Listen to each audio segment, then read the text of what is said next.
fenders beat in, to get your nose pushed in and hurt your whole day. You just have to avoid that. Choose Rule brought to you by Freeway Insurance. More ways to choose, more ways to save. Freeway, your way this time. Here they are in the Poet Restart Zone. Allgaier and Jones, both drivers have won right here at Martinsville. Big jump from the 7. And you see Raja Caruth fill that void on the bottom. Brandon Jones will have his hands full. Got a pretty good exit though. Can he get down in front? He can. Little squeeze there. Little squeeze. For the stack up right here. Looks fairly clean. I just always have to watch for the back of the pack, especially around the outside of the top 10 there. When you go down to 3 on the restart, it just for every reason stacks up in a bad way usually. Yeah, when you're watching that, it's not that the outside lane, oh, Jesse Love got loose. It's not that the outside lane is going faster. It's that they're all slowing down to get to the bottom so you can roll a little bit to the outside if you're willing to take that chance. The downside, as we saw with Jesse Love earlier, you can get stuck out there.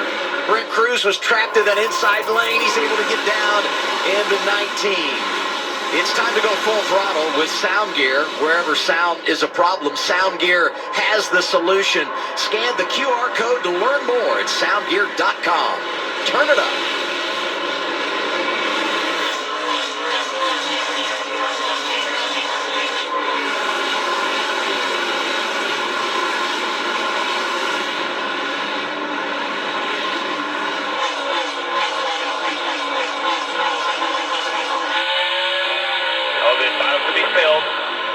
We'll get down when we get an opening. And they're full 91.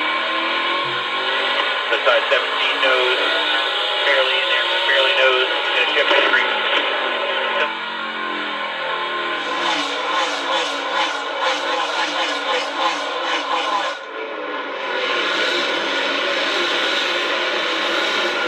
You know, one thing so important right there, guys. You heard Tony Hirschman, Taylor Gray's spotter, coming on a very calm voice. He's like, look, we're stuck on the outside. We'll get down when we can. I think it's so important when the spotters get excited or the crew chiefs get excited and you're the driver, you tend to get excited as well. So having a calm voice there is important. Because you can get frustrated out there. And Absolutely. you can start to make mistakes, overdrive, and that's when you have contact that cuts down a tire, and it just compounds your whole day in the wrong direction. And so you just have to do your best to not get your emotions, let your emotions take over, understand the situation, and work your way through as Corey Day gets the inside.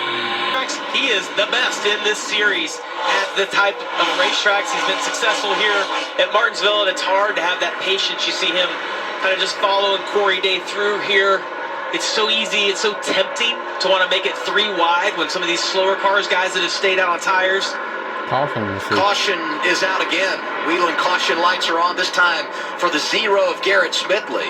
And it comes out with 4 laps to go in the stage. Got to believe this is how we will end our opening stage. Smithley was back in the 25th position. Clippy got a good view. It's very fun. They put all over the car. And I like the back where they have the module that says, would you like to pass? And the only 2 options are no and no. We received official word from Nascar that this is how we'll end the opening stage. I would never say that racing here, especially as a non-driver, I would never say that racing here is boring. But ever, if you could just cruise off. It's real tight. Oh, Jeb, real sideways. Got maybe a little bit of help there from Taylor Gray off of 4. He's going to try and slot back in here.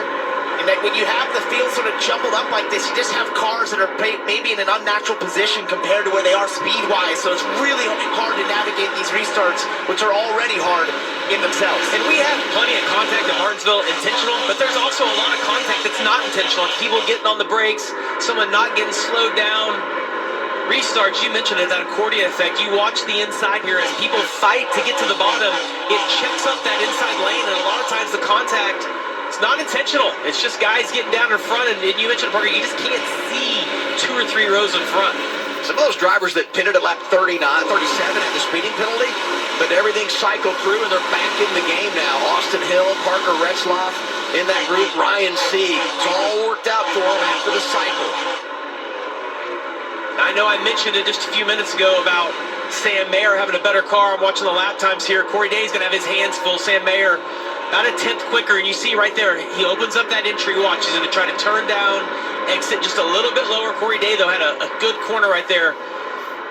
Martinsville's about a rhythm and just doing the same thing over and over again. See him trying to work to the inside.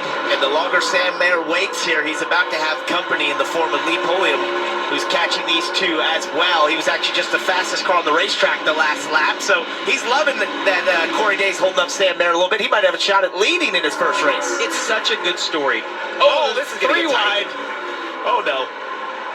Jesse Love getting inside right there. That sorted out very nicely for what it looked like it could have been. Well, Sheldon gave a ton of room on the top right there in the 0-0. And that blue and white 32, Andrew Patterson, who's making his debut, he's like, wait a minute, I'm not sure this is what I signed up for. Racing around some of the best. Back to the front, 17 leading Corey Day, 41 Sam Mayer is right there, and you guys said it.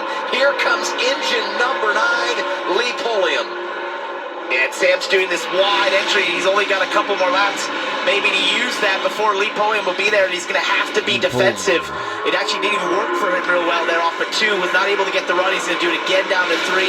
Just trying to get the straightest run off possible to hopefully get to the insides. We've got a couple cars damaged. It's Nick Sanchez, and it looked like Jeremy Clements had some damage back in the field. Just seems normal when you see a Hendrick car up front in Martinsville, doesn't it? Yes, I mean, they sir. won here 30 times at the Cup level, got their first ever win here in 1984 with Jeff Bodine. When you talk about all their success in Cup cars at Martinsville, today, Corey Day is towing the field around. See Brent Cruz get a really good exit off of turn 4 right there. Going to be able to get down in front of Star Poli now. Brandon Jones stuck to his outside. Tell you what, I was